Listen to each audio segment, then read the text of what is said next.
يا ربنا اعترفنا بأننا اقترفنا وآننا أسرفنا على لظى أسرفنا.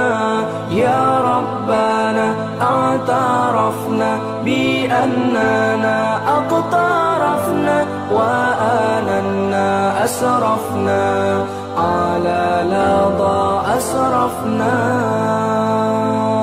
فتب علينا توبة تغسل لكل حوبة واستر لنا العورات وآمن الروعات.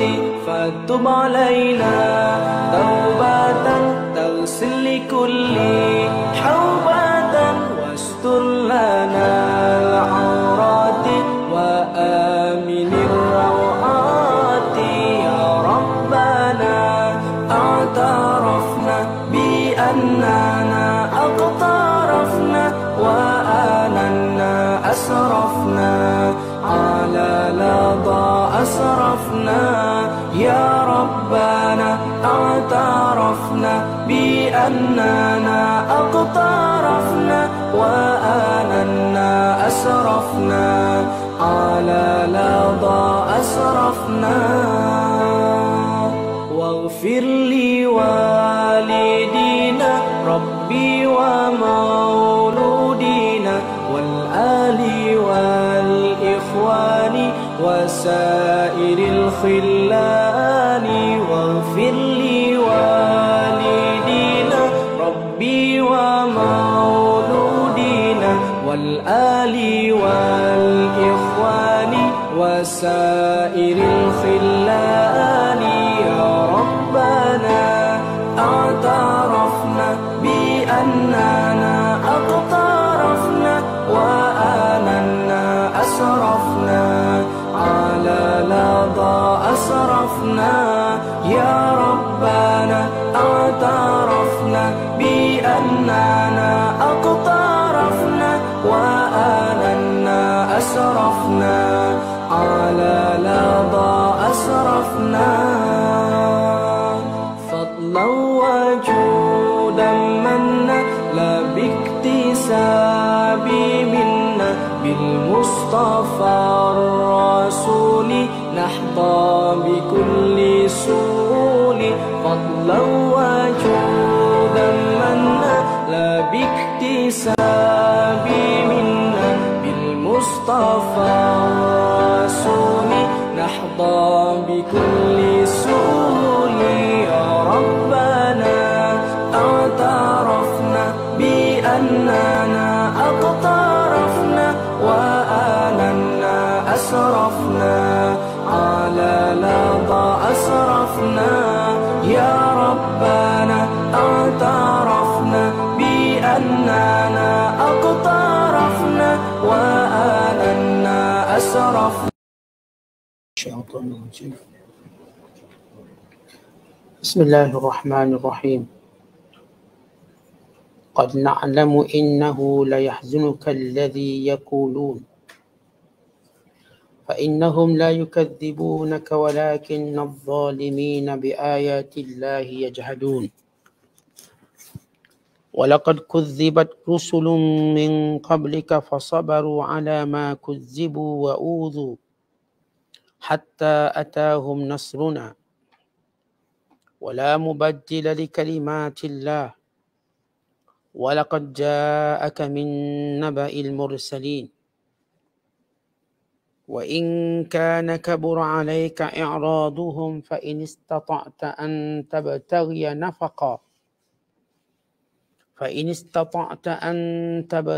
نفقا في الأرض أو سلما في السماء فتأتيهم بآية ولو شاء الله لجمعهم على الهدى فلا تكونن من الجاهلين.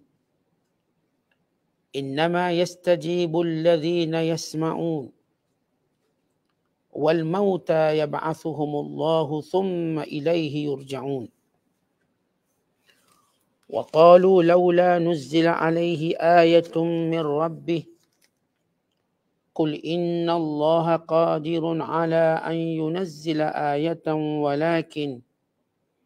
ولكن أكثرهم لا يعلمون وما من دابة في الأرض ولا طائر يطير بجناحيه إلا أمم أمثالكم ما فرطنا في الكتاب من شيء ثم إلى ربهم يحشرون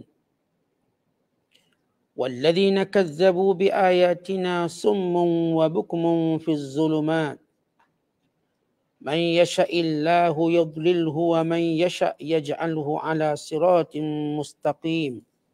Sadaqallahul azim. Sesungguhnya kami mengetahui bahawa apa yang mereka katakan itu akan menyebabkan engkau, wahai Muhammad, berduka cita. Maka janganlah engkau berduka cita, kerana sebenarnya mereka bukan mendustakanmu. Tetapi orang-orang yang zalim itu mengingkari ayat-ayat keterangan Allah disebabkan kedegilan mereka semata-mata. Dan demi sesungguhnya Rasul-Rasul sebelummu pernah juga didustakan. Maka mereka sabar terhadap perbuatan orang-orang yang mendustakan mereka dan menyakiti mereka. Sehingga datanglah pertolongan kami kepada mereka. Dan sememangnya lah tiada sesiapa pun yang dapat mengubah kalimah-kalimah Allah. Janji-janjinya mempertahankan Rasul-Rasulnya. Dan demi sesungguhnya telah datang kepadamu sebahagian dari khabar berita Rasul-Rasul itu. Dan jika perbuatan mereka berpaling daripada menerima apa yang engkau bawa, wahai Muhammad, terasa amat berat kepadamu, maka sekiranya engkau sanggup mencari satu lubang di bumi untuk menembusi di bawahnya, atau satu tangga untuk naik ke langit, supaya engkau dapat bawakan mukjizat kepada mereka, cubalah lakukan jika engkau sanggup. Dan sekiranya Allah menghendaki, tentulah ia himpunkan mereka atas hidayah petunjuk. Tetapi Allah tidak menghendakinya. Oleh itu janganlah engkau menjadi dari orang-orang yang jahil. Hanya sahaja orang-orang yang menyahut seruanmu itu ialah mereka yang mendengar, yang mahu menurut kebenaran. Sedang orang-orang yang mati, Allah bangkitkan mereka semula pada hari kiamat kelak. Kemudian mereka dikembalikan kepadanya untuk menerima balasan. Dan mereka golongan kafir musyrik berkata, alangkah eloknya kalau diturunkan kepada Muhammad satu mukjizat dari Tuhannya. Katakanlah, wahai Muhammad, sesungguhnya Allah berkuasa menurunkan mukjizat. Akan tetapi kebanyakan mereka tidak mengetahui balasan yang akan menimpa mereka kalau mereka enggan beriman.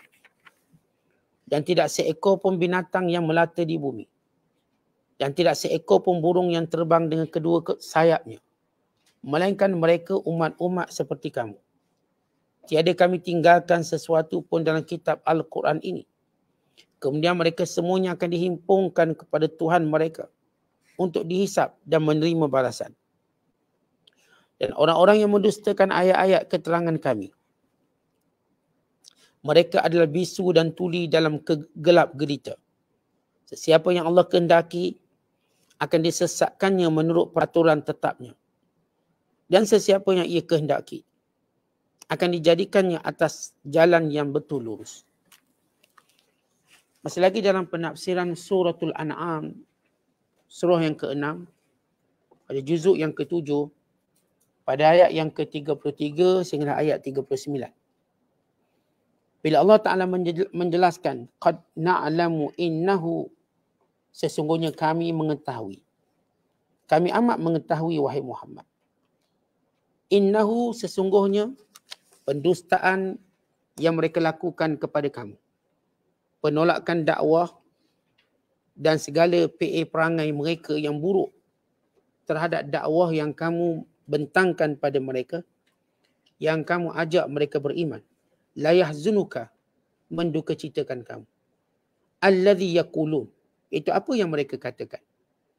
Fa innahum, sesungguhnya mereka orang-orang kafir itu, la yukazzibunaka, tidaklah mendustakan kamu wahai Muhammad. Walakinnadh zalimina bi ayatillahi yajhadun. Tetapi mereka yang zalim itu mendustakan, mengingkari ayat-ayat Allah, keterangan-keterangan Allah, hukum hakam Allah Subhanahu wa taala. Imam Tirmizi dan Hakim meriwayatkan bahawa Abu Jahal berkata kepada Nabi sallallahu alaihi wasallam satu hari. Abu Jahal jumpa Rasulullah lalu berkata, "Inna la nukadzibuk." Wahai Muhammad, kami tak kata kamu bohong. Kami tak kata kamu ni pembohong. Walakin nukadzibu bima ji'ta bi. Tetapi kami tak percaya apa yang kamu bawa. Artinya Abu Jahal jumpa baginda SAW. Dia bukan mendustakan Rasulullah sebab dikenal Rasulullah. Perangai, sifat. Nabi bukan orang yang suka berbohong atau Nabi tidak pernah berbohong. Sehingga mereka sendiri berkata, ma jarrabna minkal kadhib. Ma jarrabna laka minkal kadhib. Kami tak pernah pun tengok kamu berbohong. Tak pernah. Sama ada bergurau, sama ada dan bercakap dan semua perkara. Kami tak pernah melihat kamu berbohong. Maka Abu Jahal kata, wahai Muhammad, aku tak kata kamu bohong. Tapi yang kamu bawa tu bohong. Maka Allah Ta'ala turunkan ayat ini. فَإِنَّهُمْ لَا يُكَذِّبُونَكَ. Wahai Muhammad, mereka memang tidak membohongimu. Tetapi mereka membohongi perintah Allah. Ayat-ayat Allah dan juga hukum hakam Allah Ta'ala. Kata Imam As-Suddi, seorang bernama Akhnas bin Shuraih. Dia bertemu dengan Abu Jahal bin Hisham. Lalu kata Akhnas kepada Abu Jahal, wahai Abul Hakam. Ini nama panggilan kepada Abu Jahal. Wahai Abul Hakam, akhbirni an Muhammad. Boleh tak engkau ceritakan tentang Muhammad? Asadiqun huwa am kadzibun? Apakah Muhammad ni betul atau salah? Fa innahu laysa huna man yasma'u kalamaka ghairi. Kat sini tak ada orang dengar aku berdua. Kita berdua je, wahai Abu Jahal. Cuba cakap betul-betul. Muhammad tu betul ke bohong? Kita berdua saja. Lalu berkata Abu Jahal, wallahi, demi Allah, kata Abu Jahal, inna Muhammadan la sadiqun. Muhammad itu betul. Muhammad itu betul. Wa ma kadhiba Muhammadun qad. Kami tak pernah dengar Muhammad berbohong. Walakin idza zahaba banu Qusay bil liwa was siqaya wal hijaba wan nadwa wan nubuwah fama yakunu lisairi Quraisy. Tapi kalau semua keluarga Muhammad dapat. Ni Muhammad ni dia keturunan Bani Qusay. Dia yang mendapat bendera ketika perang. Dialah bahagian memberi minum kepada jemaah haji. Dia juga yang menjadi pelindung pada jemaah haji. Dia juga ketua speaker parlimen di Darun Nadwah. Dan dalam keluarga dia juga Nabi. Maka orang lain dapat apa? Maksudnya Abu Jahal dengki. Kalau keluarga Muhammad ni semua dia. Ini keluarga Bani Hashim, keluarga Abdul Muttalib. Dalam bab Siqayah ini ialah satu departmen. Kalau mereka musyrikin Mekah, mereka membahagikan antara anak-anak atau keluarga suku Quraisy dengan tugas. Yang bahagian beri minum, yang bahagian beri minum air Zam-Zam. Ini paling mulia sebab dia bertemu dengan orang beri minum. Kemudian yang handle parlimen Mekah ada parlimen namanya Darun Nadwah. Sebab itu kalau kita ke Mekah dari satu pintu disebut Darun Nadwah. Iaitu parlimen Darun Nadwah. Mereka bersidang kat situ, mesyuarat kat situ. Itu pun dipegang oleh keluarga Rasulullah. Dipegang oleh keturunan Nabi SAW. Artinya oleh Abdul Muttalib, oleh Abu Talib selepas itu. Mereka dia speaker parlimen. Dia juga dapat. Untuk pegang bendera bila perang, dia orang juga dapat. Habis semua dapat. Nabi pun dia, kita dapat apa? Artinya Abu Jahal menentang Nabi SAW kerana dia nampak semua kelebihan-kelebihan orang Quraisy dapat kepada keluarga Nabi SAW. Dapat daripada susu galuh Abdul Muttalib, susu galuh keturunan Abdul Manaf ataupun Qusay bin Kilab. Maka Allah Ta'ala pun menceritakan. Baik, mereka bercakap dua orang. Ini Akhnas bercakap dengan Abu Jahal, tak ada orang tahu. Tapi Allah turunkan ayat, wahai Muhammad, mereka bukan membohongimu. Tetapi mereka membohongi ayat Allah. Mereka menolak ayat Allah. Apakah beza seorang kata ataupun dalam ayat ini menyebut? Bukankah membohongi Nabi SAW artinya membohongi ayat Allah? Membohongi ayat Allah berarti berbohong dengan Nabi SAW. Benda yang sama. Siapa yang membohongi Rasulullah berarti dia membohongi ayat Allah. Siapa yang membohongi ayat Allah berarti dia membohongi Nabi SAW. Kenapa Allah Ta'ala sebut ayat ini? Kenapa? Supaya Rasulullah mengetahui, wahai Muhammad, ini bukan cerita peribadi kamu. Peribadi kamu, okey, perfect. Tapi inilah dia sunnatullah terhadap segala perintah Allah yang pernah diturunkan semenjak dulu lagi. Semua Nabi-Nabi bila bawa perintah Allah ditentang mereka. Bukan kerana peribadi mereka. Bukan. Kerana apa yang mereka bawa, mereka tak boleh terima. Mereka menolak apa yang dibawa kerana ini akan mengubah mereka. Ini akan menyebabkan mereka terpaksa buang sebahagian perangai jahiliah mereka, syahwat mereka, kepentingan-kepentingan. Itu yang mereka tak boleh terima. Supaya Nabi SAW terus kuat untuk berdakwah.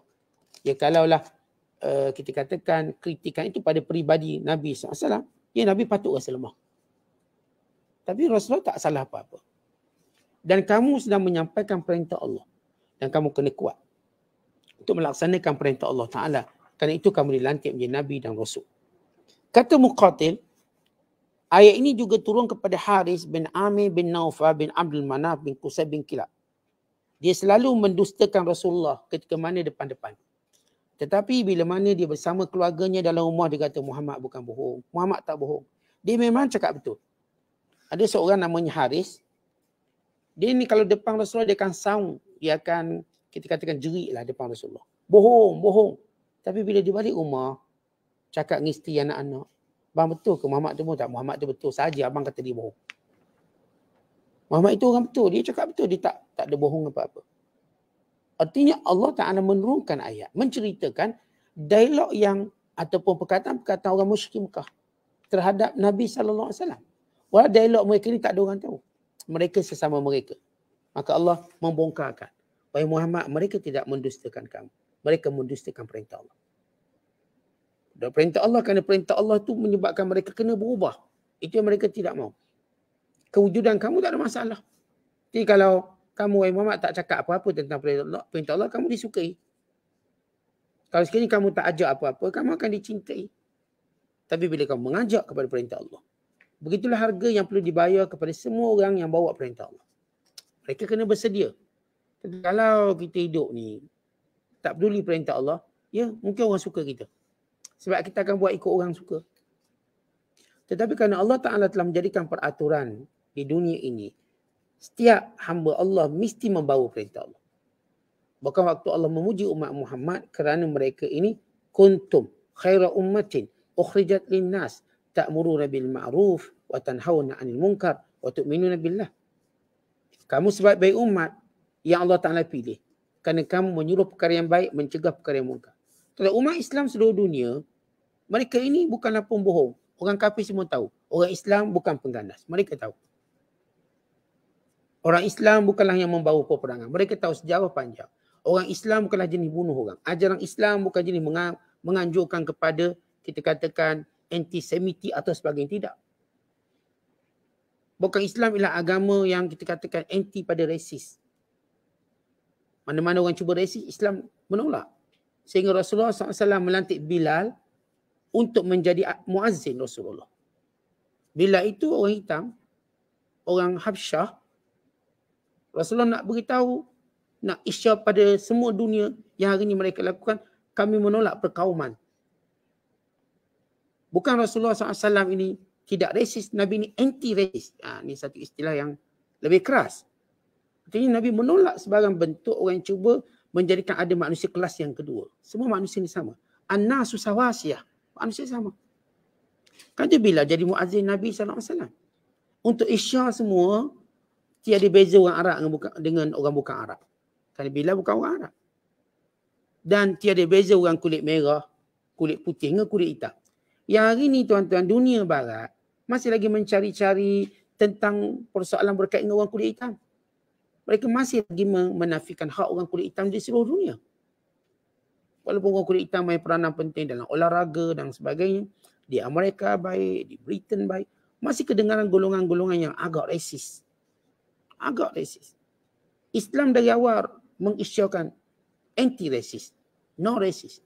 Bukan sekadar kita katakan tidak menyokong resis, anti pada resis secara lebih kuat.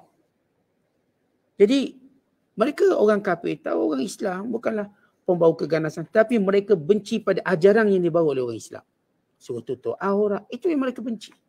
Itu yang mereka dustakan daripada orang Islam. Suruh supaya jangan berjudi, jangan minum arak, supaya jangan berzina, supaya jangan melakukan riba, jangan rasuah. Itu yang menjadikan orang kafir satu dunia benci orang Islam.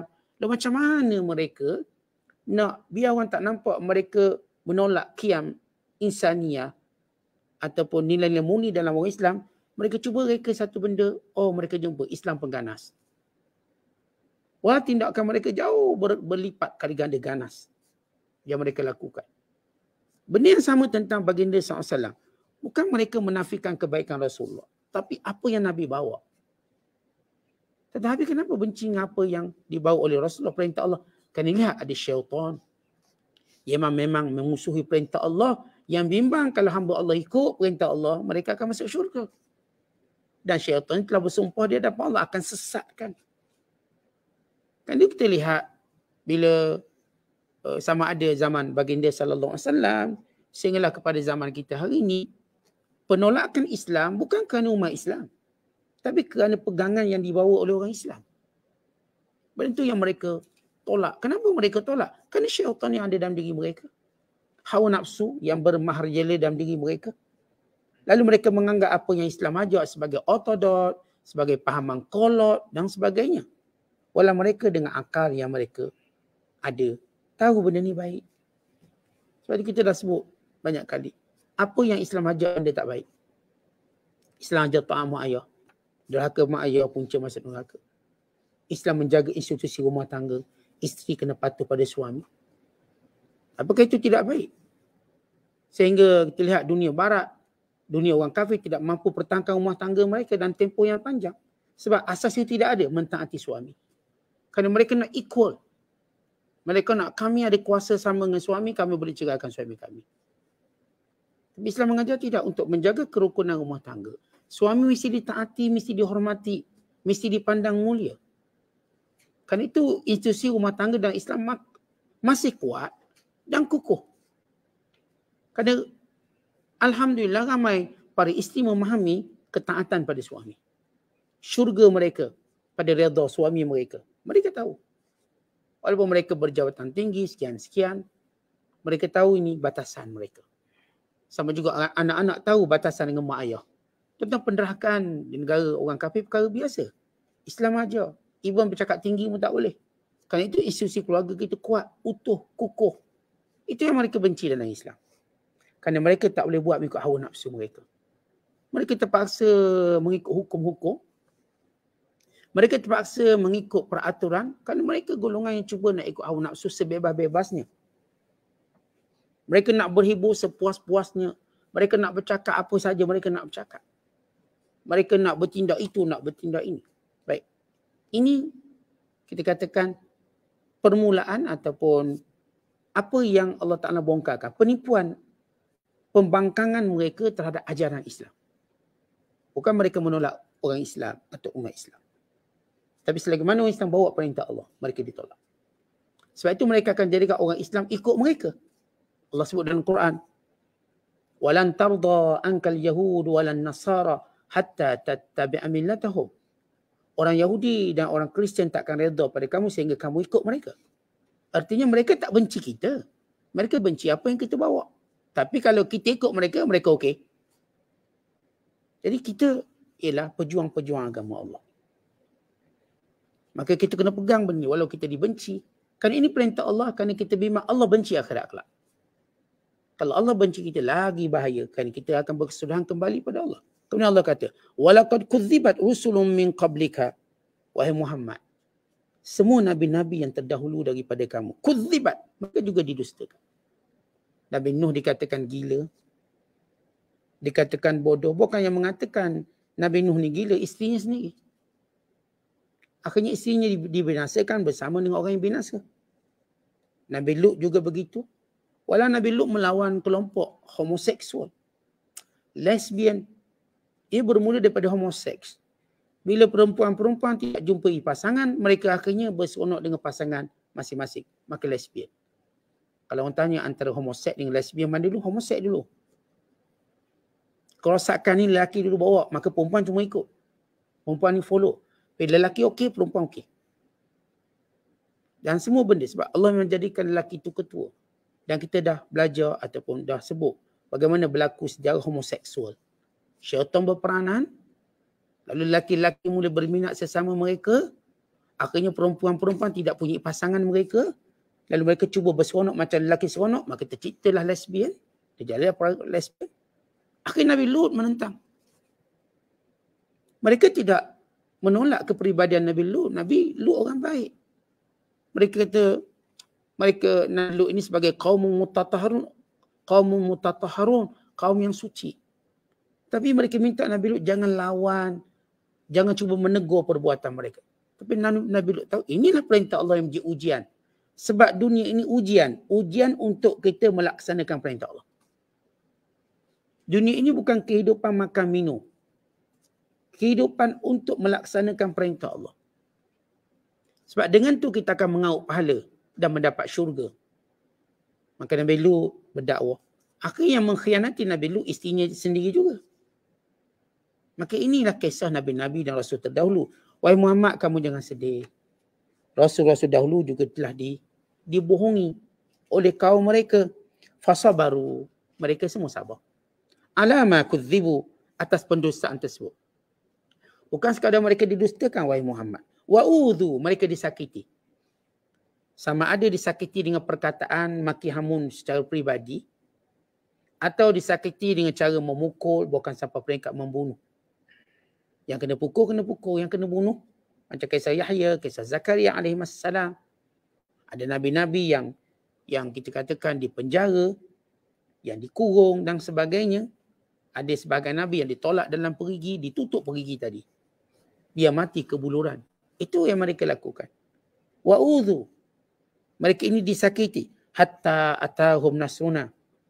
Lalu Allah beri khabar gembira pada Nabi SAW lagi. Sehingga datang pertolongan kami. Artinya kamu jangan bimbang. Bila kamu bawa perintah Allah, ya kamu akan didustakan. Itu sunnatullah. Dan pendustaan orang yang menolak agama Allah bukanlah perkara baru. Semenjak dulu. Dan walau apa pun mereka lakukan kepada kamu dengan perintah Allah yang kamu sebarkan, pertolongan kami dekat dengan kamu. Maka ini adalah suatu tasliyah. Tasliyah yakni Allah menggembirakan Nabi SAW. Akan ada pertolongannya. Wala mubaddila li kalimatillah. Dan Allah tak akan ubah sunnah ini. Kamu kena faham. Tuan-tuan, kat dunia ni Allah jadikan hidupnya ada peraturan. Peraturannya perempuan yang beranak. Lelaki tak akan beranak. Kalau kamu cuba ubah lelaki beranak, perempuan pula yang mungkin buat itu ini tak akan laku. Ini adalah kalimatillah, perintah Allah. Sunnatullah, fitrah. Dan sama juga bila Allah jadikan air sifatnya cahaya. Allah jadikan dalam air tadi kita tidak boleh bernafas. Ikan boleh bernafas. Kita tak boleh.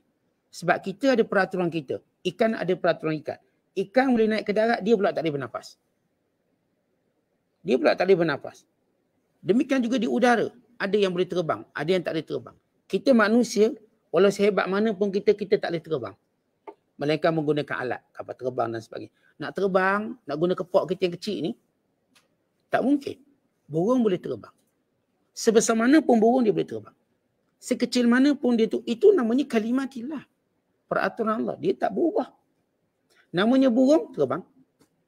Namanya manusia berjalan atas bumi. Dan demikian kalau kamu fahami peraturan alamnya begitu, demikian peraturan dakwah. Peraturan dakwah ini, kamu kena tahu ada setan, ada iblis, ada nafsu. Bila kamu ajak benda baik, manusia kebanyakan memberontak. Allah sebut dalam Quran, kebanyakan mereka tidak suka pada kebenaran. Akan tolak kebenaran sebagai satu ujian. Sebab itu tuan-tuan lihat kalau kita ajak kebenaran, tak ramai orang nak ikut. Tapi kalau ajak kepada syahwat, ramai orang ikut. Itu menjadi suatu sunnatullah supaya orang baik ini terus berjuang. Supaya mereka rasa manisnya agama Allah. manisnya setiap kebaikan mereka buat. Kalau kita kata, saya kalau buat jahat tak ada orang halang, boleh je buat jahat. Tapi bila nak buat baik, banyaknya halangan. Banyaknya hadangan, banyaknya itu dan ini.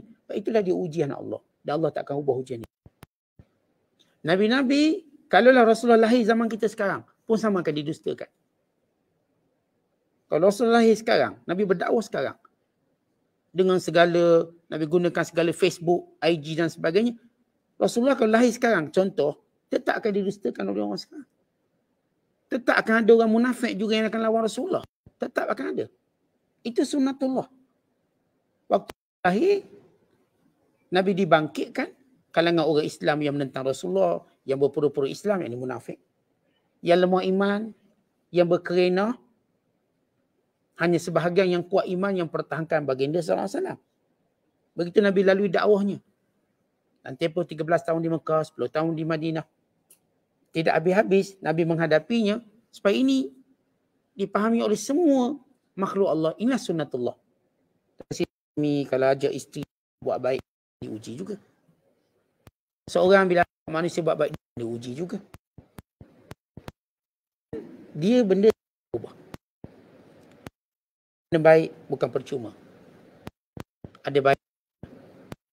Bayarnya, ada peranannya. Tidak kita nak ajak nafsu. Ajak pada senang. Kadang-kadang tunjuk pinggang ada, orang pun boleh tengok. 30,000 tengok. Pinggang dia. Tapi kalau orang tengok. Macam nafsu. Tunjuk cara buat Maggi. Padahal kita masak Maggi tiap-tiap hari. Berapa view? 500,000. Cara buat Maggi. Cara nak faham ayat Allah. Berapa? 100 orang tengok. Padahal ramai tu tak pandai pun. Begitu ujian Allah. Supaya orang yang berjuang merasakan manis perjuangan. Yang saya kata kalau orang seorang tu buat Maggi, barangkali 1/2 juta tengok cara buat Maggi. Ni buat Maggi bodoh. Maggi bodoh je. Ataupun Maggi bodoh-bodoh je. Maggi tak letak apa-apa dah siap. Oh, orang pun like. Berapa like? 100,000 like. Komen 40,000. Begitu kecenderungan manusia. Tapi bila ajak kepada dakwah kebaikan, manusia mula ada masalah. Ini sunnatullah tak akan berubah. Sebab siapa yang mengajak manusia pada kebaikan, jangan sedih dengan fenomena ini. Kan itulah ujian. Dan itulah dia jihad. Dan manisan dalam taat. Itulah dia yang akan memberikan permata-permata dengan sampah-sampah atau benda yang tidak berharga. Bukankah benda berharga itu cuma sedikit? Dan sedikit pula yang tak dihibur semua. Untuk setiap orang melihat nilainya. Walaupun masih ada yang tidak mau melihat. Begitu sunnatullah pada para Nabi dan Rasul. Kemudian Allah Ta'ala menyatakan, وَلَقَدْ جَاءَكَ مِنْ نَبَإِ الْمُرْسَلِينَ. Maka telah datang kepadamu wahai Muhammad cerita Rasul-Rasul dahulu. Yang dibunuh, yang itu, yang ini semua. Kami dah beritahu kamu dalam ayat-ayat Allah. Dalam ayat-ayat Al-Quran. وَإِنْ كَانَ كَبُرَ عَلَيْكَ إِعْرَاضُهُمْ. Walaupun berat untuk kamu menghadapi penolakan mereka. Memang berat. Tetapi walaupun kita dihiburkan, namun fitrah kita tuan-tuan tak rasa berat. Kita kalau kena musibah, orang kata sabar je. Jangan bersedih. InsyaAllah Tuhan bagi ganti lebih baik. Namun kita yang menghadapinya tetap rasa berat. Sehebat mana pun ucapan takziah orang pada kita, ucapan simpati orang pada kita, ucapan hiburan orang pada kita, tetap benda yang kita lalui itu berat. Itu fitrah lah.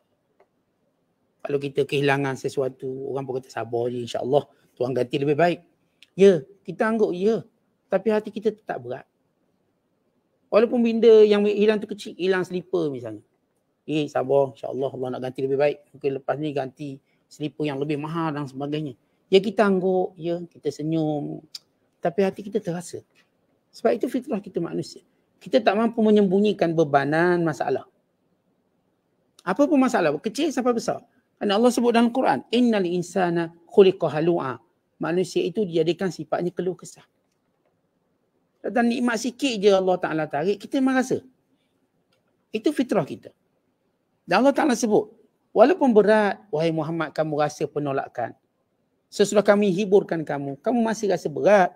Fa in istata'ta, sehingga kamu nak, kalau mampu antabtaghiya nafakan fil ard, nak tembus bumi, au sullaman fis sama', nak cari tangga ke langit, nak bawa satu bukti aku rasul. Kalau boleh Nabi SAW nak gali lubang ke bawah, masuk ke dalam, nak bawa satu bukti aku ni Rasulullah.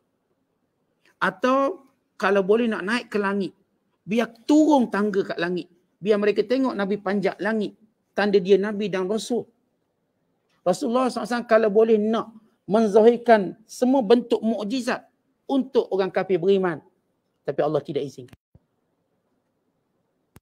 Allah tidak izinkan. Kerana mukjizat Rasulullah bukan kehendak kamu, kehendak kami. Dan satu lagi, kalau kami izinkan mukjizat itu berlaku macam kamu nak, dengan permintaan kaummu yang minta Mekah ditukar menjadi ladang-ladang yang kebun anggur dan kurma, mengalir padanya sungai-sungai, itu yang mereka minta. Nanti kita baca dalam surah Isra nanti. Mereka meminta supaya Mekah ditukar menjadi gunung-gunung emas. Dan Mekah bertukar menjadi ladang-ladang kurma, anggur. Dan ada air yang sungai yang mengalir. Mereka minta. Macam-macam mereka minta dengan Nabi SAW. Ya Rasulullah ingin mengkabulkan permintaan tadi dengan harapan mereka beriman. Tapi Allah cerita pada Rasulullah, mereka minta kepada kamu bukan untuk beriman wahai Muhammad. Sebagaimana mereka minta biar turun malaikat, biar turun kitab jadi saksi malaikat. Permintaan-permintaan itu mereka nak perolok-olokkan kamu. Barang ini tidak perlu keajaiban. Sebab Allah dah cipta satu alat dalam diri manusia namanya akal. Untuk tahu betul tak salah. Akal kita ni dia punya fungsinya unik. Kalau sebut satu benda, kita dah tahu betul ke salah. Tak pula orang nak syarah macam mana tahu, tak betul ni. Kalau orang cuba teka-teka lah. Misalnya orang kata, okey, kalau sekiranya begitu akan jadi begini. Kita kata, ini cuma teka lah, mana ada dalil awak ni. Akal kita dengan mudah untuk menolak. Kalau orang kata, okey, kalau satu Muharram ni jatuh hari Selasa, akan berlaku hujan yang sedikit, musibah yang banyak. Tu. Tetapi ini cuma teka. Akal kita boleh tapis dengan mudah. Walaupun kita kata ni disebut dalam kitab. Ia pun dalam kitab. Dia tak ada dalilnya. Akal kita dengan mudah dapat menolak benda-benda seumpama ini. Kerana kita tahu esok pun kita tak tahu apa berlaku. Jangan kena-kena kalau bulan jatuh sekian jadi begini. Bulan jatuh sekian jadi begini. Maka ini teka-tekaan yang dibuat. Peramal-peramal yang dibuat. Berdasarkan kepada perkara yang tidak ada asas. Sebab itu kita tetap yakin. Semua berlaku dengan izin Allah. Esok berlaku, kita tak tahu apa berlaku. Ya, seorang kalau lahir hari ni jadi macam ni, kita tak tahu. Orang kalau lahir hari Senin, dia mati hari Senin. Pun kita tak tahu. Ada yang mati Senin, ya. Allah tak takdirkan dia mati. Tapi bukan itu syarat dia. Bukan Allah letak syarat siapa yang lahir hari Selasa, maka dia mati hari Selasa. Jadi kalau Senin, saya kena mati hari Selasa, tidak sebenarnya. Kau kehendak Allah. Orang tu kalau turunan dia benda-benda yang kita kata tidak ada. Yang tu kata ni ada satu tempat ni semua panjang umur. Kat mana ni? Mongolia dekat Tibet. Sebab mereka makan sejenis kulat yang perasa sekian-sekian, sebab tu mereka umur panjang. Saya kata itu sebab kat sana tak ada KFC. Kalau ada KFC mereka mati macam awal dulu. Bukan cerita makanan itu sebenarnya. Bukan cerita kaedah makan dan sebagainya.